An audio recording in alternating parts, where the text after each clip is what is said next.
Welcome to Could It Exist in Real Life, where super speed is improbable, not impossible. When I did my Justice League text here a while back, and didn't do Wonder Woman at the time, I also realized I neglected another superhero, the Flash. So I figured I would do it now that Season 2 of the series is over. Since all the Flashes after him had similar circumstances regarding their powers, I'm only going to do both the Golden Age Flash, Jay Garrick, and the Silver Age Second Flash, Barry Allen. But who is the Flash? The Flash started out in 1940s in Flash Comics #1. Unlike the other DC heroes, he was the only one under its own title, rather than Action Comics for Superman and Detective Comics for Batman. Makes sense considering the Flash Museum and all.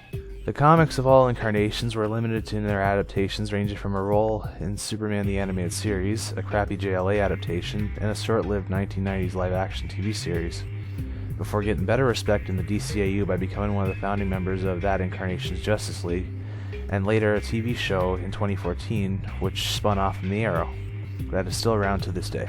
What makes the latter especially special is because said show combines elements from both the comics, adaptations, and even other shows to imply that they exist in all different universes. The first Flash was Jay Garrick, a college student who accidentally inhales hard water and as a result gains super speed. He becomes a founding member of the Justice Society of America along with the Golden Age Green Lantern. I admit I don't know much about Jay Garrick, hence why I'm keeping it short including his here. The second Flash is Barry Allen, a forensic scientist who gets struck by lightning and bathed in various chemicals, gaining his speed too along with other powers. He uses them to fight evil such as Reverse Flash, who is a longtime foe due to having similar powers to him among most things. This incarnation was so iconic that every one of his successors, even after making their own name as other heroes such as Kid Flash and Impulse, take to wearing his costume and insignia when it's their turn to be the Flash. Now, there's no way this could exist, right? Well... For starters, the super speed. A human at peak condition can only run at mild best 28 miles to 40 miles per hour. The latter being 10 miles shy of being fast as the cheetah. However, it's not improbable. As for getting it the same way as Jay and Barry, not quite. Hard and heavy water exist, but they don't give you powers. Neither do lightning or random chemicals. So until I find otherwise, I'm leaving this blank. However, there are other factors that can contribute to it. First off, should it be possible, the result, much like the comics, would cause an incredible boost in your metabolism. You'd have to eat more than the average human can contain in order to stay alive and maintain your speed. So boosting your metabolism may be one of many key factors, the other being regeneration, which is also possible through means such as the Lin-28A I mentioned in my Deadpool seer. But these are just small puzzle pieces in the big picture.